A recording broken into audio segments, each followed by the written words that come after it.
Hey guys, this is Anon, and hopefully you like some of the updates I've been making to the video process here, some nice changes, and hopefully you like that.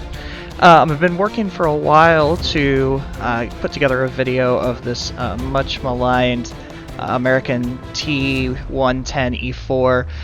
It certainly gets a lot of hate through the community as just being a pile of trash, and I'm not going to try and convince you that it is necessarily a world beater, because it definitely has a lot of weaknesses. But I feel like after its buff that it received recently, if you use it the right way, it certainly can work towards some of its strengths. Being that it does have a fairly good gun, certainly not the best, but not terrible, and you can make use of the half turret mobility too. So you can see here on Lost Temple, I'm immediately staying back quite a ways. This is not a frontline tank destroyer. You really need to treat it like the kind of soft princess that it is, and try not to take a lot of unnecessary shots, because you are not going to get an extreme number of bounces like other TDs. Instead, I can traverse fairly quickly because of this half turret to turn around on these two mediums that have come around behind us. So I'm just trying to use cover and hoping to sneak a shot in. Luckily, I can see on the minimap that my team is starting to turn around and give some support with that, so I can be a little bit more aggressive and start to push, while also trying to help this T-54, who's kind of overcommitted while the rest of the team is circling around. After getting rammed by the E-50, it's clear I'm not going to be able to save him, so I'm trying to get a shot on this Leopard, and unfortunately the bad gun depression drives me right off the cliff, and I'm pretty sure my day is done, because that was a pretty big mistake. But load the HE, take the time to aim, and get that big shot in while the E-50 kind of overcommits and shoots past me, so I'm able to brush him off. And at that, now, even though I've taken some damage, the team has rotated enough to help, and it kind of lets me set back into this crevice and keep myself more protected while the team does a good job of kind of supporting me here. It's definitely a tank that needs support, so that's why I say play it back when you can, because you really do need your team to be able to give you help when you need it. So luckily we were able to dispatch both of those guys, which lets us be up one tank, and so I'm going to continue rolling up kind of through the middle here and hoping to get some shots, especially on this E5. I'm really hoping he's turned away, because this is a tank that does really good on the backs of red tanks, and I can see that he is, so as soon as I pop up I could take a shot here into his turret with AP and do okay, but I would rather come up and get the big HE shot into his backside, which ruins his day, and I was pretty happy to be able to do that. So we've got an E100 and E75 pretty hold down on the temple steps, and a 4202 here to my right. I don't want to charge to his face because it's just not necessary. Instead, I can kind of plan my shot and take out the E5 through some destructibles. That's really just map awareness and knowing that he was out far enough that I wasn't going to hit something else. And even if not, it's probably worth the Hail Mary shot. Come around the corner, and I really have to rush that shot because he turns his turret on me. Otherwise I would have switched to HE to shoot him in the back and might have one-shot him, but instead I'm trying to conserve health at this point. So I'll take the big damage and let him start to swing around and start to work my way forward a bit again, making sure he's not going to sneak back and shoot into my side. Pops in front of me, and I actually get a little nice spot of RNGesus there by getting that snapshot. I mean, there's not a lot of TDs that snapshot well, so you're going to miss plenty of those also. Just kind of peeking out here and seeing, I'm hoping that those tanks start to rotate back to the backside of the temple, so I decided to push that direction since both my teammates are more around that cap circle. I can see the E75 looking at me, but I get a little greedy hoping I can get the shot on the E100. He probably wasn't exposed enough with AP. It would have needed an HE round, which wouldn't have worked through the destructible, but since I was there, I decided to take the shot. And now I'm going to slow play it because I just don't have a lot of health. It's a one-shot for that E100, so I'm going to be careful because I've got some teammate help, so there's no reason to push too hard. Again, trying to sneak that shot with the HE, but that is where you just don't see a lot of snapshots in the big tier 10 TDs, so it was worth the attempt anyway.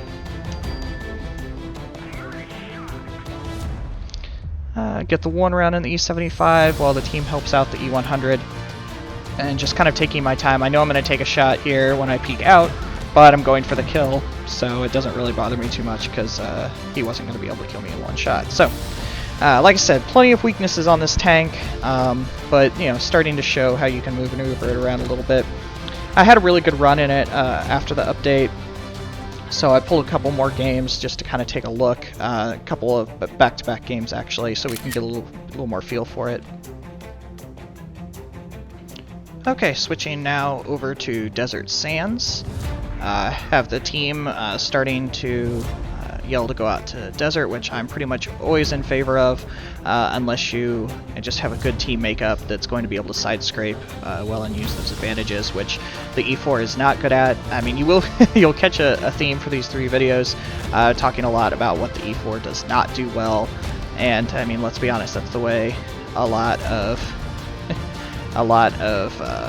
you know, of the bad tanks are. But I really believe that, you know, every tank has its role.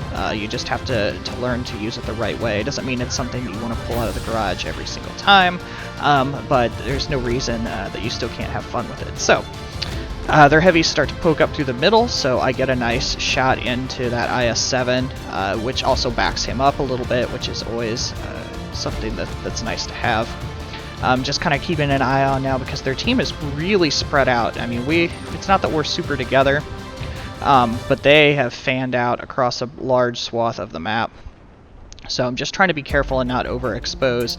I see that E5 peeking up, so I'm trying to kind of work around to get a shot on him. Plus the IS-7 is low health, so it'd be great to get rid of those 2 tanks pretty quickly.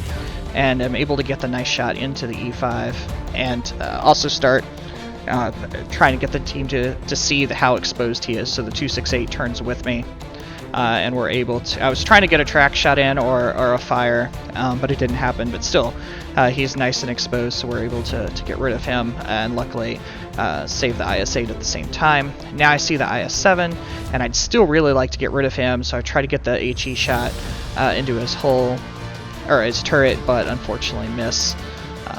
You know, which happens with every tank. Now it can start to rotate. We're down 1 tank, but it's not as bad of a situation because we have them a little bit more contained. Take the trade with the E50, but luckily the high alpha of a TD is always going to make that, you know, slightly acceptable. See the T30. I'm really, you know, trying to get that cheek shot, which I'm able to. You know, the accuracy really isn't too terrible on this tank. I would call it just average, but it lets you get some of those shots in. Really trying to keep this E50 from flanking us at this point. So him running around behind us would be pretty bad, especially since we're down a tank. And there's still a decent amount of health left, so I'm just trying to stay kind of angled and keep these guys in front of me since I only have so much health. Or help, not health. Put another big shot into the E50, and I'm asking for help because I need that 268 to start working his way up here now. I like the IS-7 saying GG. Obviously, this isn't over yet, and again, that's why, you know, it's not so much that a half turret is super helpful as far as being able to treat it like a heavy tank, but in situations like that where you're starting to be circled is when it's more valuable, because it just lets you get that extra traverse speed that comes along with moving both your hull and your turret, and that's what I like about this tank, is it's just a little bit more versatile than, say, an E3 or something along those lines. So, luckily we've worked our way back, able to get that win, and I do think, you know, the biggest advantage of having that half turret is a lot of the reason why we were able to pull that battle out. Just being able to keep the double E50s at bay. They didn't play it super well. They still could have taken me if they'd have charged in opposite directions, but was able to hold them back just enough to get that win. Okay, and one last battle here on Mirage, just because I like to show a little bit of versatility. These are all 3 pretty different maps to have these games in, so it's nice to just kind of show some different ways this tank can be used. Because of the turret, which I know I've been talking about a lot, but like I said, there's only so many positives on this tank, so I want to highlight those as much as possible. I can use this kind of lip and ridge line because I can turn a turret. If I'm a straight line TD, I would have to expose my lower plate to come around the corner. But since I can use a little bit of turret, I'm able to pop out and shoot the IS-7 without overexposing myself, which is certainly a nice advantage, still with having a nice alpha gun. So just kind of working the angles and seeing where the teams break out at this point. Was able to sneak a nice quick one into that IS-8. Anytime I have that kind of an angle shot, I'm hoping for the ammo rack, but and that's why I put it in that spot, but it didn't work out. That 122-54 really snuck in on me. Don't usually like to let that happen, but he did, and able to sneak up for another shot, because honestly with the team behind him, I didn't think that he would be brave and poke his face out again like that. So still able to kill him, but unfortunately it's kind of a double-edged sword where he died. I don't like that I can't pull out as far, but he is giving me a little extra cover for these couple tanks. Bait the shot on the Pershing, because with APCR he can definitely pin my turret cheeks. And so now just kind of slow playing it against those two. Because I have lost half my health and I don't want to just throw it away, any more past that. Going for the track shot, but unfortunately it hits the rock instead, which is one of the bad things about being kind of in this spot. Sometimes you get some ghost rock shots, but it just happens. So able to get the second one into him and pull back. He's definitely shooting APCR because you can see the velocity on that shot, which is one of the best assets of the Pershing is some really nice APCR. But now I can get rid of the IS-7 real quick. And again, just very simple strategy here.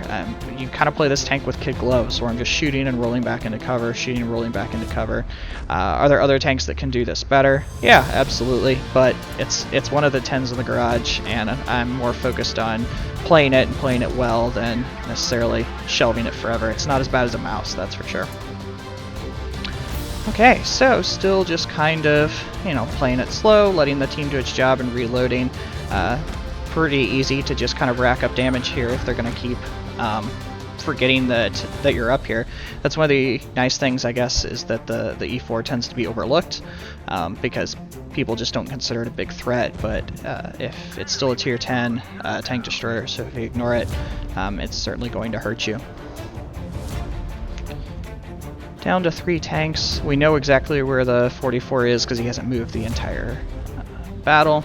Got the other IS-7 that's just kind of floating around. So they're nice and split up now and should allow for some easy shots. Yeah, just miss him there. But like I said, this is late game at this point. We're up 6-2. Our 704 is really excited about this win. Everyone loves when someone acts like they've never won before.